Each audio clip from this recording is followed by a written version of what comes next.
Praise Lord, praise Lord, praise Lord. Hallelujah, hallelujah, hallelujah. सबको जय जय मसीह की। परमेश्वर हमारा परमेश्वर नहीं, सारे जगत का परमेश्वर, सारी सृष्टि का परमेश्वर, जो चाहता है कि उसके लोग उसकी आराधना स्तुति करें, वरना वो सजा देता है। हालेलुया। आज के सुसमाचार के लिए परमेश्वर की बेटी प्रार्थना करेगी। सबको जय मसीह की। परमेश्वर आप सबके साथ है और आप सबसे बहुत प्रेम करता है। Hallelujah, hallelujah. महान परमेश्वर, सर्वशक्तिमान ईश्वर, जमीन आसमान ਦੇ ਮਾਲਿਕ ਤੇ ਖਾਲਿਕ, ਤੁਹਾਡਾ ਧੰਨਵਾਦ, ਤੁਹਾਡਾ ਸ਼ੁਕਰ ਕਰਦੇ ਸੁਆਮੀ, ਅੱਜ ਦੇ ਸੁੰਦਰ ਦਿਨ ਲਈ, ਸੁੰਦਰ ਸਮੇਂ ਲਈ, ਸੁੰਦਰ ਸੁਬਹ ਲਈ ਪਿਤਾ ਜੀ, ਜੋ ਸਾਡੀਆਂ ਜ਼ਿੰਦਗੀਆਂ 'ਚ ਬਖਸ਼ੀ ਪ੍ਰਭੂ, ਖੁਸ਼ੀਆਂ ਤੇ ਆਨੰਦ ਦਾ ਦਿਨ ਬਖਸ਼ਿਆ, ਤੰਦਰੁਸਤੀ ਦਿੱਤੀ ਪਿਤਾ ਜੀ, ਔਰ ਆਪਣੇ ਕਦਮਾਂ 'ਚ ਬੈਠਣ ਲਈ ਆਪਣਾ ਫਜ਼ਲ ਬਖਸ਼ਿਆ ਪ੍ਰਭੂ। ਇਹ ਸਭ ਤੁਹਾਡੀ ਦਇਆ, ਤੁਹਾਡੀ ਕਿਰਪਾ ਮੇਰੇ ਪਿਤਾ ਪਰਮੇਸ਼ਵਰ। ਹਾਂ ਪਿਤਾ ਪਰਮੇਸ਼ਵਰ, ਸੱਚਮੁੱਚ ਤੁਹਾਡੀ ਦਇਆ ਤੋਂ ਬਿਨਾਂ ਅਸੀਂ ਤੁਹਾਡੇ ਕਦਮਾਂ 'ਚ ਨਹੀਂ ਆ ਸਕਦੇ। ਜਿੰਦਾ ਤੁਹਾਡਾ ਧੰਨਵਾਦ ਕਰਦੇ ਹਾਂ ਸੁਆਮੀ, ਕਿਉਂਕਿ ਮਿੱਟੀ ਤੁਹਾਡਾ ਧੰਨਵਾਦ ਨਹੀਂ ਕਰ ਸਕਦੀ। ਹਾਂ ਪਿਤਾ ਪਰਮੇਸ਼ਵਰ, ਤੁਹਾਡੀ ਬੇਟੀ ਹਿਰਦੇ ਤੋਂ ਤੁਹਾਡਾ ਧੰਨਵਾਦ, ਤੁਹਾਡਾ ਸ਼ੁਕਰ ਕਰਦੀ ਹੈ ਸੁਆਮੀ, ਜੋ ਹਰ ਰੋਜ਼ ਪ੍ਰਭੂ ਸੇਵਾ ਬਖਸ਼ੀ, ਬਚਨ ਦਿੰਦੇ ਆ, ਪ੍ਰਚਾਰ ਕਰਨਾ, ਉਸ ਲਈ ਵੀ ਤੁਹਾਡਾ ਧੰਨਵਾਦ, ਤੁਹਾਡਾ ਸ਼ੁਕਰ ਕਰਦੇ ਹਾਂ। ਬੇਨਤੀ ਕਰਦੀ ਪਿਤਾ ਜੀ, ਹੁਣ ਤੁਸੀਂ ਆਪਣੇ ਵਚਨ ਦੇ ਅਨੁਸਾਰ ਸਾਡੇ ਵਿਚਕਾਰ ਆਓ ਔਰ ਵਚਨ ਪੜ੍ਹਨੀ, ਪ੍ਰਚਾਰ ਕਰਨੀ, ਸਾਡਾ ਮੂੰਹ ਬਣ ਕੇ ਬੋਲੋ ਪਿਤਾ ਜੀ, ਤਾਂ ਕਿ ਤੁਹਾਡਾ ਦਿੱਤਾ ਵਚਨ ਤੁਹਾਡੀ ਇੱਛਾ ਦੇ ਮੁਤਾਬਿਕ ਮੇਰੇ ਪਿਤਾ ਪਰਮੇਸ਼ਵਰ ਦੁਨੀਆ ਦੀ ਸ਼ੋਰ ਤੱਕ ਪਹੁੰਚੇ। ਤੁਹਾਡਾ ਧੰਨਵਾਦ, ਤੁਹਾਡਾ ਸ਼ੁਕਰ ਕਰਦੇ ਹਾਂ ਪ੍ਰਾਰਥਨਾ ਸੁਣਨ ਲਈ। प्रार्थना प्रभु यीशु के समर्थी ते पवित्र नाम विच मंग लैने। आमीन, आमीन। Praise Lord. अब ध्यान से सुनिएगा। आज हम फिर उसी जगह गुड़गांवा के सिकंदरपुर के एक घर की छत पर बैठकर इसलिए प्रार्थना करते हैं कि ताकि वो जो सृष्टि का कर्ता है, जो सब जगह मौजूद है, यहाँ भी है, वहाँ भी है जहाँ आप सुन रहे हैं, लेकिन वो सबसे ज़्यादा हमारे हृदयों में है। अगर हम अपने हृदय को उसकी ओर फेरते हैं तो याद रखिए वो भी हमारी ओर मुँह करता है और अपना कान धर कर हमारी बात सुनता है। Hallelujah, praise Lord. सुनिए, परमेश्वर कहता है मुड़ जाओ या मर जाओ। बात बहुत गहरी और गुस्से वाली है, क्रोध वाली है।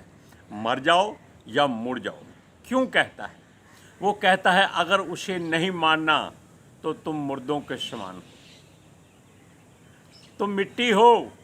अभी परमेश्वर की बेटी ने यही कहा कि जीवते लोग जीवते परमेश्वर की आराधना कर सकते हैं और मिट्टी धन्यवाद भी नहीं कर सकती। Praise Lord. अब सुनिए इस बात को, क्योंकि अगर हम उसकी ओर मुंह नहीं करते, उसकी ओर ध्यान नहीं देते, उसकी बात को सुनते नहीं हैं,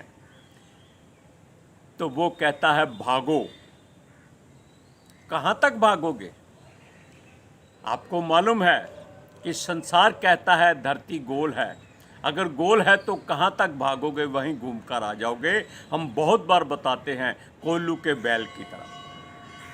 अच्छा क्या है? अच्छा यही है कि हम जहाँ भी हों वहीं पर परमेश्वर की आराधना स्तुति करें और वो हमें घूमने ना दे, सीधा अपनी महिमा से, अपने अनुग्रह से, अपनी आशीषों से, अपनी बरकतों से और अपनी रहमतों से भर दे।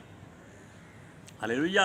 अब देखिए, असल में यरूशलेम के लोग, यहोवा के लोग शुरू से हैं, जब से परमेश्वर ने उनको चुना है और उसके प्रिय नगर यरूशलेम में बसे हुए थे और वो परमेश्वर को छोड़ चुके थे। परमेश्वर कभी नहीं छोड़ता, इस बात का ध्यान रखिएगा। आप अच्छे होकर बुरे हो जाएंगे, कुछ भी हो जाएंगे, पापी गुनाहगार हो जाएंगे, लेकिन वो फिर भी आपके आसपास रहता है कि शायद उसका बेटा वापस आ जाए, मुड़ जाए, उसकी ओर अपना ध्यान कर ले, अपना मन उसकी ओर लगा ले। लेकिन ये नहीं मानते। ये लोग क्या करते हैं? ये केवल जो आँखों से दिखाई देता है उस पर विश्वास करते हैं। हालेलुया। अब देखिए, ये लोग जो परमेश्वर के लोग गिने जाते हैं वो केवल यरूशलेम वासी नहीं थे। सारी धरती पर जितने लोग हैं, जीवित प्राणी हैं, वो सब परमेश्वर के लोग हैं। लेकिन सबका मुंह चारों तरफ है। कोई कहता है मेरा ईश्वर इधर है, कोई कहता है मेरा ईश्वर इधर है, कोई कहता है मेरा ईश्वर इधर है, कोई कहता है इधर है। कोई अपने हृदय की ओर नहीं जानता, अपनी गर्दन झुकाना नहीं जानता। वो केवल गर्दन अकड़ा कर ऐसे चलता है। और देखिए, ये आसमान पर थूकने वाले लोग हैं। जब ये थूकते हैं तो इनका थूक इनके मुंह पर गिरता है। लेकिन जो झुककर चलता है, अगर वो थूकता है तो धरती पर अपने पैरों के पास थूकता है, उसको कोई गंदगी नहीं लगती। ये लोग अगर अपनी गलती गुनाह मानकर परमेश्वर की ओर मुड़ जाएं तो वो दयालु है, वो क्षमा करने वाला है। ये तब की बात है जब यरूशलेम के लोगों ने परमेश्वर की आराधना स्तुति को छोड़कर गैर जातियों में मिलकर उन्हीं की तरह अपने मुंह चारों तरफ घुमा लिए। हर कोई अपना अपना ईश्वर, अपना अपना देवता लेकर घूमने लगा और अपनी मर्जी करें तो वो बहुत बड़ी सजा देता है। हालेलुया। अब सुनिए, राजा सिद्ध किया जो दाऊद के घराने में से था, यरूशलेम पर 11 वर्ष तक उसने राज्य किया। और जब उसने राज्य किया तो उसकी आयु उस समय 21 साल की थी। वो राजा बना, लेकिन उसने परमेश्वर की शिक्षा पर ध्यान नहीं दिया। उसको जरा भी किसी बात का सोचा नहीं कि वो हमारा परमेश्वर जीवित परमेश्वर है। हुआ क्या? परमेश्वर को क्रोध आ गया। हालेलुया। और उन पर यहोवा का क्रोध ऐसा भड़का कि यहोवा के क्रोध के शिकार हो गए। वो अच्छी दशा और बुरी दशा में अंतर जानना भूल गए। हालेलुया। उनके अनंत के कारण, यानी कि जो उनकी बातों से सूझता था, इधर उधर भटकते थे, वो लोग बहुत बुरी हालत में आ गए। अब उसकी हालत बाद में बताएंगे, पहले हम वचन बताते हैं। यिर्मयाह की पुस्तक, हाँ, 52 अध्याय, नहीं, पहला 1 से 3 पढ़िए। इधर ही है सर, तो पढ़ो। जब सिदकिय्याह राज्य करने लगा तब वह 21 वर्ष का था और यरूशलेम में 11 वर्ष तक राज्य करता रहा। उसकी माता का नाम हमूतल था, जो लिब्ना नगवासी यिर्मयाह की बेटी थी। उसने यहोयाकीम के सब कामों के अनुसार वही किया जो यहोवा की दृष्टि में बुरा है। निश्चय यहोवा के कोप के कारण यरूशलेम और यहूदा की ऐसी दशा हुई कि अंत में उसमें उनको अपने सामने से दूर कर दिया।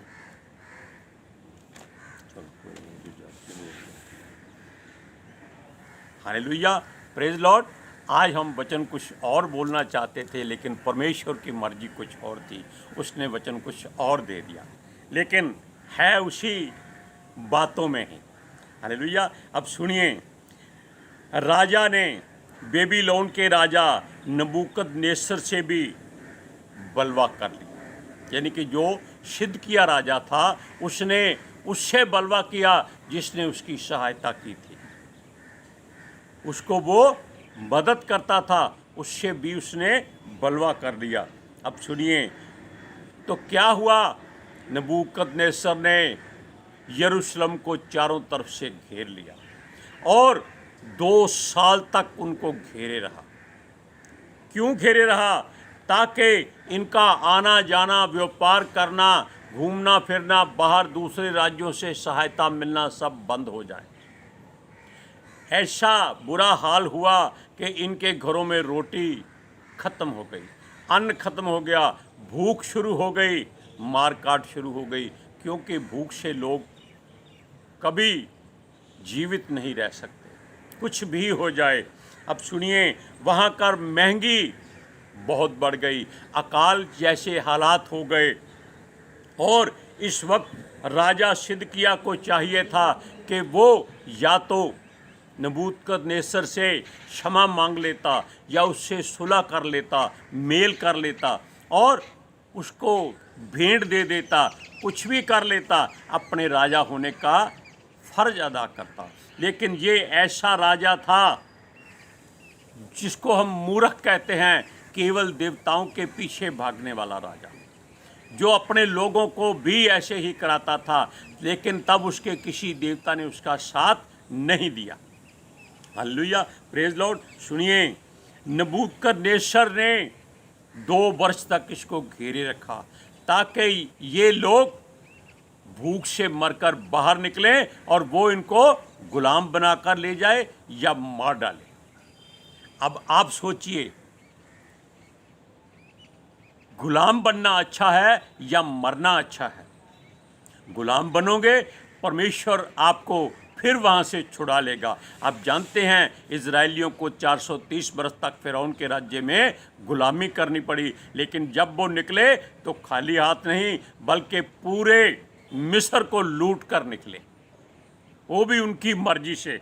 अब देखिए, ये बातें संसारिक जरूर हैं लेकिन समझदारी की हैं कि मौके के समय आपको कुछ ना कुछ फ़ायदा उठाना है।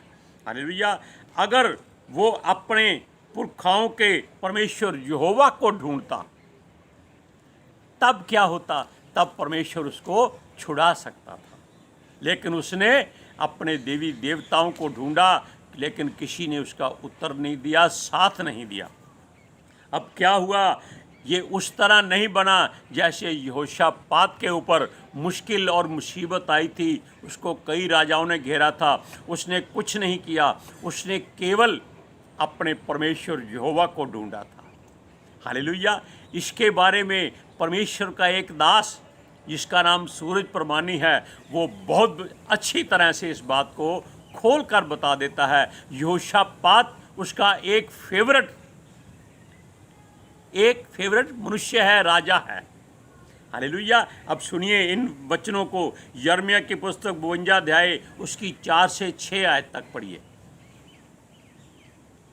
और उसके राज्य के 9वें वर्ष के 10वें महीने के 10वें दिन को बेबीलोन के राजा नबूकदनेस्सर ने अपनी सारी सेना लेकर यरूशलेम पर चढ़ाई की और उसने उसके पास छावनी करके उसके चारों ओर किला बनाया, जो नगर घेरा गया और सिदकिय्याह राजा के 11वें वर्ष तक गिरा रहा। 4थे महीने के 9वें दिन से नगर में महंगी जहाँ तक बढ़ गई कि लोगों के लिए कुछ रोटी भी ना रही। देखा आपने, अगर जीवते परमेश्वर को माना जाता, ढूंढा जाता, पुकारा जाता, उससे क्षमा मांगी जाती, तो राजा हिजकिय्याह की तरह, आप जानते हैं सन्हेरीब राजा के 1,85,000 लोगों को परमेश्वर ने घात किया था। लेकिन ये राजा अपनी मूर्खतावश, क्योंकि ये राजा लोग अय्याश होते हैं, व्यभिचारी होते हैं, केवल अपनी मनमानी करते हैं, ये सोचते हैं कि हम राजा बन गए हैं, हम परमेश्वर हैं, हम ईश्वर हैं, हम देवता हैं, हम क्या हैं? रब हैं। लेकिन ये नहीं जानते कि इनकी असल कड़ी, इनकी सांसें परमेश्वर के हाथ में है। इनके जीवन की हर बात परमेश्वर जानता है। इन्होंने यहोवा को नहीं ढूंढा, ना ही अपने बैरी से मेल करने की कोशिश की। वो क्या हुआ? अपनी प्रजा को छोड़कर अपने अंगरक्षकों को, योद्धाओं को लेकर सैकड़ों की गिनती में इन्होंने दीवार तोड़ी। यानी कि पहले हर नगर के आसपास एक दीवार होती थी जो उनकी सुरक्षा के लिए होती थी।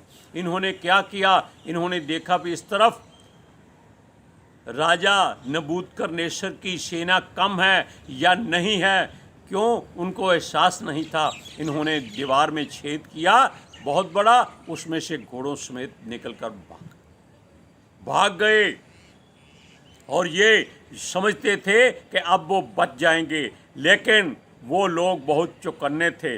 नबूकदनेस्सर, क्योंकि वो परमेश्वर की ओर से इन लोगों के विरोध में खड़ा किया गया था, और परमेश्वर को सब कुछ मालूम है कि कब, कहाँ और क्या हो रहा है, क्यों हो रहा है, कौन कर रहा है, कैसे कर रहा है। तब नबूकदनेस्सर के सिपाहियों ने इनका पीछा किया और ये सब अराबा के मार्ग की ओर, अराबा एक बहुत बड़ा देश है, उसकी ओर भाग गए। रास्ते में जाकर पकड़ लिए गए, राजा भी और योद्धा भी, लेकिन जो भाग सकते थे वो भाग गए। क्या फ़ायदा ऐसे सेनाओं का जो युद्ध के लिए तैयार हैं, मरने के लिए तैयार होती हैं, वो भाग जाएं तो वो राज्य क्या करेगा? वो राज्य खत्म हो जाएगा, नाश हो जाएगा।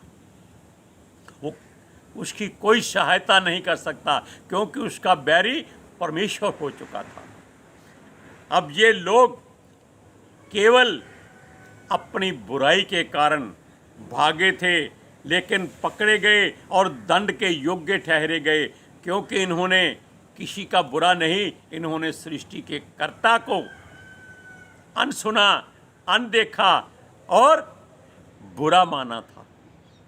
हालेलुया। और उनको केवल वो ही छुड़ा सकता था, क्योंकि इन्होंने परमेश्वर के विरोध में पाप किया था। आप इन वचन को पढ़िए, यिर्मयाह की पुस्तक 52 अध्याय उसकी 7 से 9 आयत तक।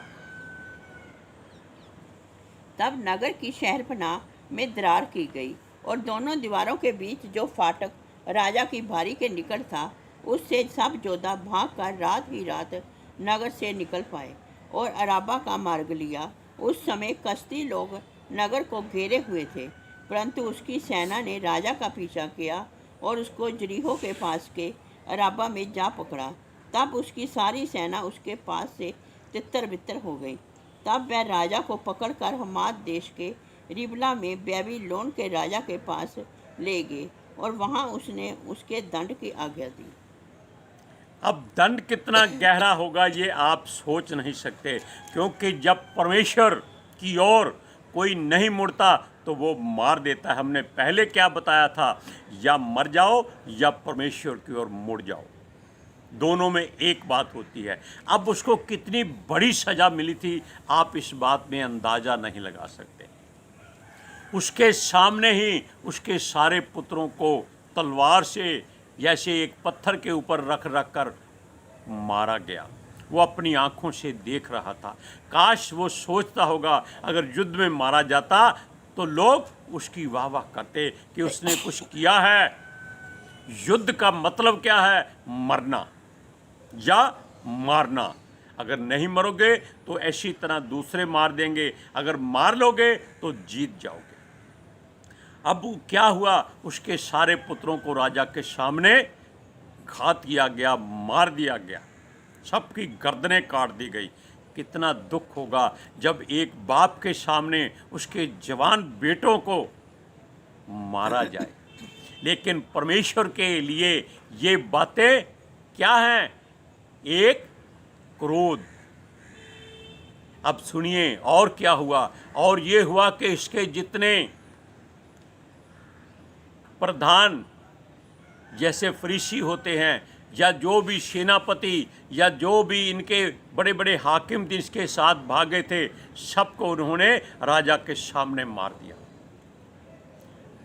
अब राजा के मन में ऐसी चिंता जागी, तब भी उसने परमेश्वर को याद नहीं किया। देखा, लेकिन उसके बाद और उससे भी बुरा हुआ।